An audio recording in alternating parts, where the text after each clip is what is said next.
एक साल पहले 22 अप्रैल को कश्मीर की बैसरन घाटी में आतंकी हमला हुआ था। आतंकियों ने सैलानियों का धर्म पूछ कर उन्हें गोली मारी थी। पहलगाम आतंकी हमले में 26 परिवारों की जिंदगी तबाह हो गई। कई सुहागिनों का सुहाग उजड़ा तो किसी की गोद सुनी हो गई। जिनके अपने आतंकियों के गोलियों का शिकार बने, वो आज भी उस भयावह मंजर को नहीं भूल पाए हैं। इन घरों की जिंदगी की गाड़ी तो चल रही है, मगर सूनेपन को वक्त का मरहम अभी भी नहीं भर पाया है। हमले में मारे गए प्रशांत कुमार सतपथी की पत्नी ने इस एक साल को कैसे गुजारा है, सुनिए उनसे। एक साल होने वाला है, जिंदगी मतलब चल रही है, कट रही है, जो बोलते हैं वो ही चल रही है। क्योंकि एक साल कैसे निकल गया पता नहीं चला। एक भी दिन नहीं ऐसा नहीं गया कि जिस दिन की उनकी याद नहीं आया। पर अभी उन वो थे जब उस टाइम पर लाइफ दूसरा था, अभी पूरा अलग है। सबका नज़रिया भी चेंज हो गया है और जो मेरी खुद की भी जो लाइफ है वो पूरा का पूरा चेंज हो गया है। उस टाइम पर जो मेरी ख्वाहिश थी, अभी वो मेरी डिमांड बन गई। मतलब जैसे कि मेरी जॉब उस टाइम पर मैं की थी, एक टेम्पररी जॉब में हूँ मैं, वो अभी खुद को जीने के लिए ज़रूरत सी बन गई है। वही टेम्पररी जॉब में मैं मतलब घर को संभाल रही हूँ। ऐसे ही चल रहा है। आपका दिल तो लगता है उनका पढ़ाई वगैरह ये सब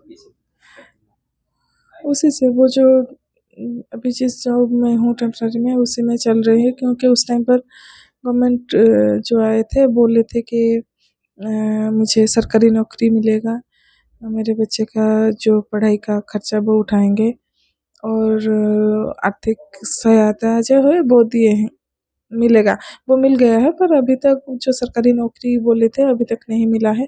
पर दूसरे स्टेट में वो मिल गया है, सेम इंसिडेंट में वो मिल गया है और उनके जो क्वालिफिकेशन वाइज ही मिला है। मैं वही बोलती हूँ, जो प्रतिश्रुति वो दिए हैं गवर्नमेंट ने, वो उनका जो प्रतिश्रुति है वो जल्दी पूरा करे। क्योंकि एक साल हो गया है। क्योंकि ये जो केस हुआ था वो इंटरनेशनल न्यूज़ था और सारे देश, मतलब उस टाइम पर जितना भी स्टेप उठाया गया था भी बहुत अच्छा स्टेप था।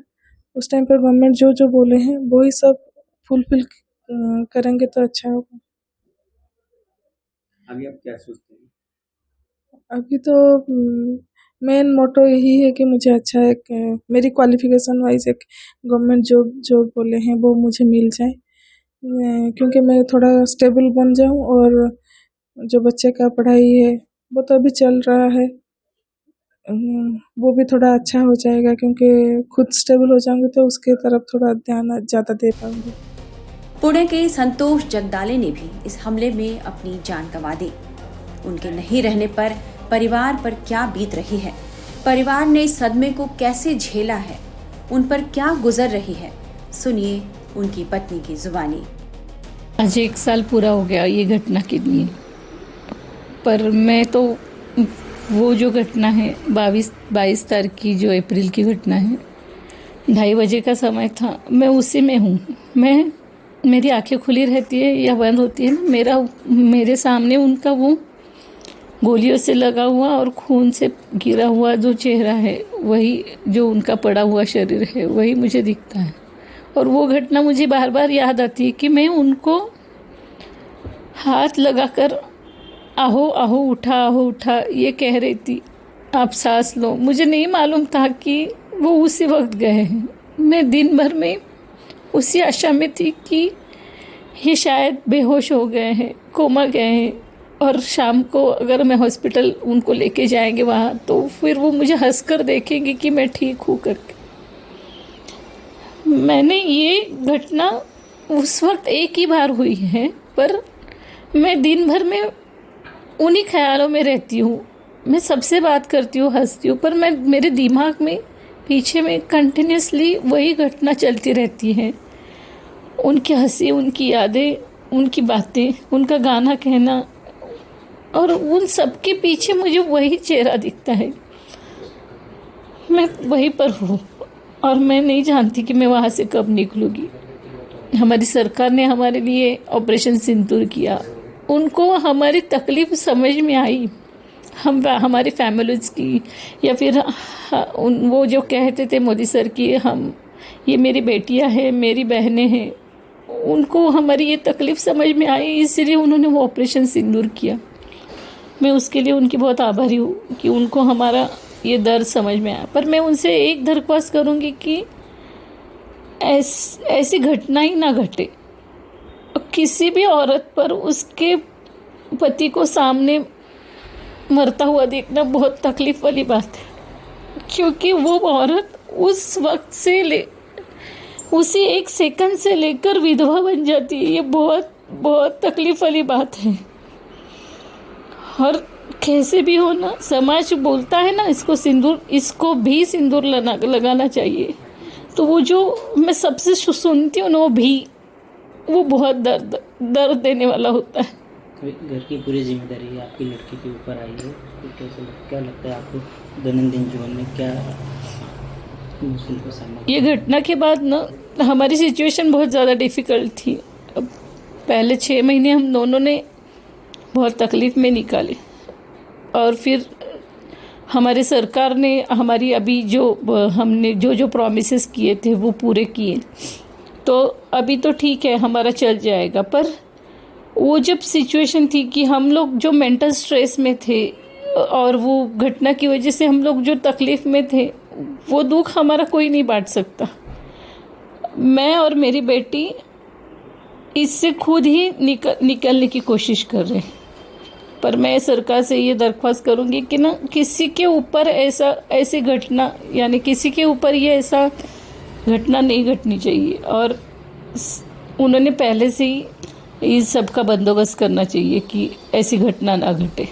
सरकार में क्या करना चाहिए, क्या ऐसा घटना ना घटे, इसके लिए क्या लगता है आपको? मैं तो चाहती हूँ कि ज़्यादा से ज़्यादा अपने आर्मी फोर्स बढ़ाए, और जो उनके जो कंडीशंस हैं ना, जो मिलिट्री भर्ती करने के लिए इतना ज़्यादा हाइट, इतना ज़्यादा वो थोड़ा कम करना चाहिए, ताकि ज़्यादा से ज़्यादा लोग मिलिट्री में भर्ती हो सके, पुलिस में भर्ती हो सके, और फिर हमारे देश की रक्षा के लिए ज़्यादा से ज़्यादा जवान हों।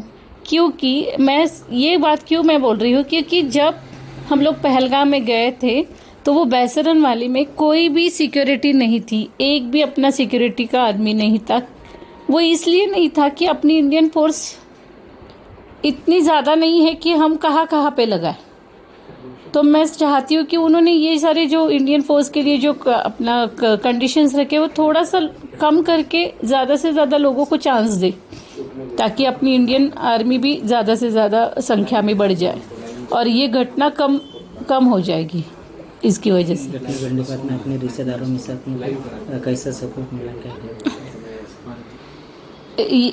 इस बारे में हम लोगों को हमें, यानी कि जब सरकार ने हमारे लिए जो अनाउंस किया था ना प्रॉमिसेस, तो उसके विरोध में बोलने वाले लोग भी हमको बहुत ज़्यादा मिले कि इनको क्या ज़रूरत है, इनका घर इतना बड़ा है, इनके पास ये है। पर उन लोगों को नहीं मालूम है कि मेरा ये घर करने के लिए मुझे बहुत तकलीफ़ हुई है, मैंने बहुत कष्ट उठाए।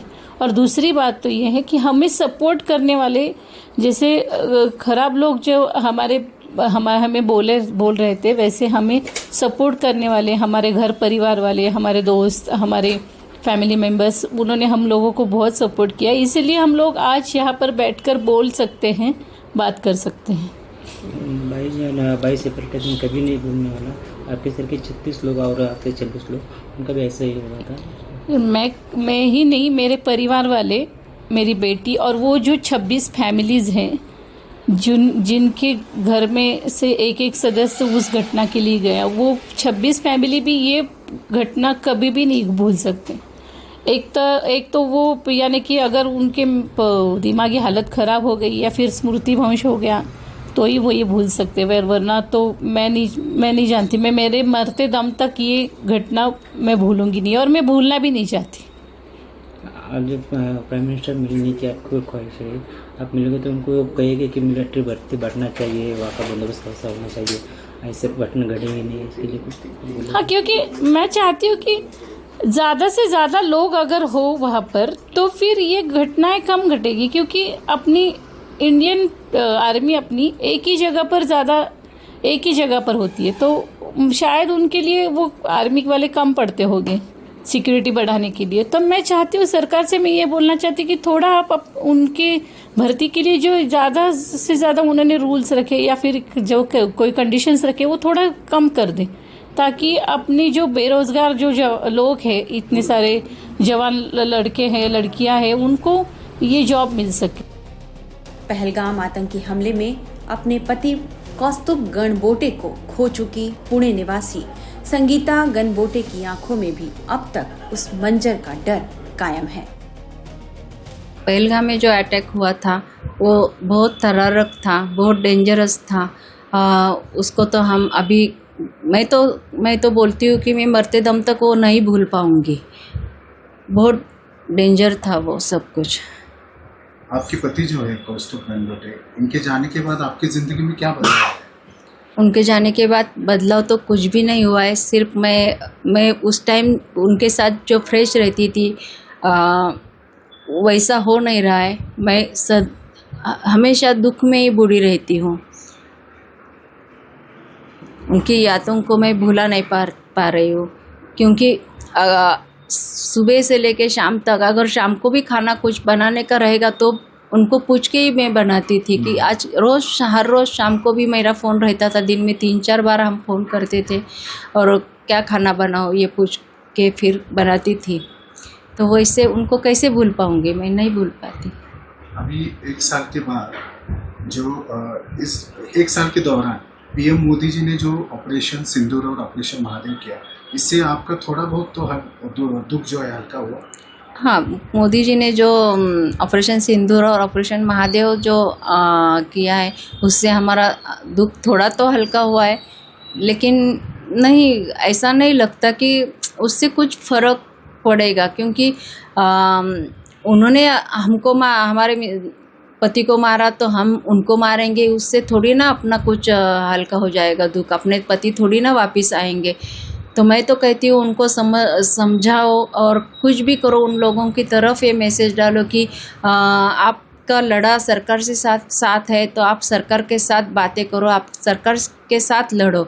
सर्वसामान्य लोगों को मार के आपको कुछ भी नहीं मिलने वाला, उल्टा हम आपके लोग मारेंगे, आप हमारे लोग मारेंगे, तरीका ऐसे ही चालू रहेगा।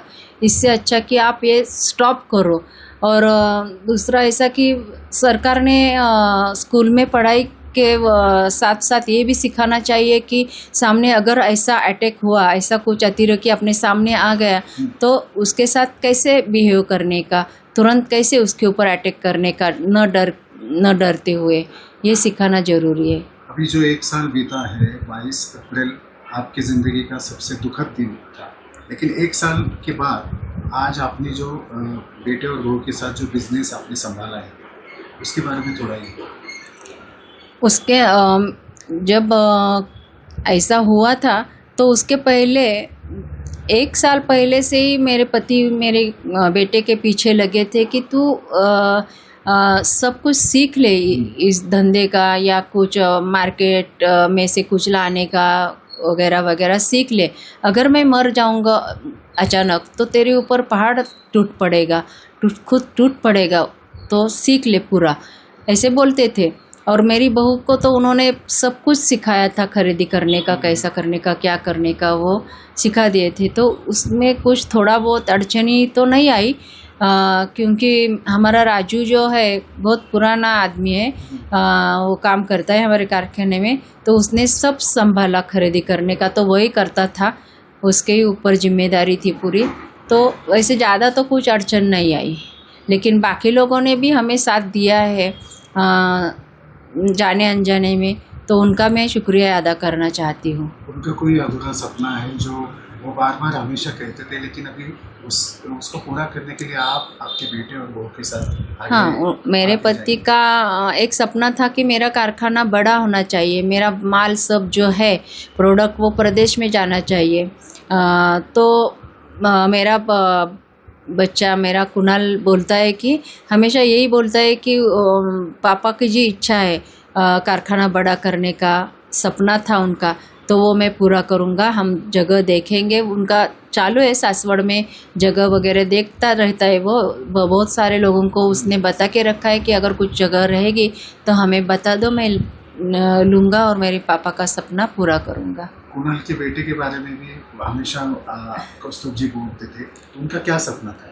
कुणाल के बेटे के बारे में भी वो बोलते थे, उनका नातू हुआ तो वो बहुत बहुत खुश थे, उसका नामकरण बड़ा करने वाले थे वो, लेकिन वो सपना तो सपना ही रह गया उनका, बीच में ही उनको जाना पड़ा। तो वो बोलते थे कि मेरा नातू जो आएगा तो वो मेरा सपना पूरा करेगा, वो कारखाना बड़ा डालेगा, वो मेरा माल जो है वो परदेश भेजेगा और मैं उसको सब कुछ सिखाऊंगा जो मुझे सिखाने का है वो, और वो सीख भी जाएगा जल्दी। ऐसा उनका सपना था और हम भी उनका सपना वो पूरा करेंगे। मेरे नातू को हम कारखाने का सब सिखा देंगे। मेरे कामगार लोग भी बहुत अच्छे हैं, वो भी उनको हमें साथ देते हैं।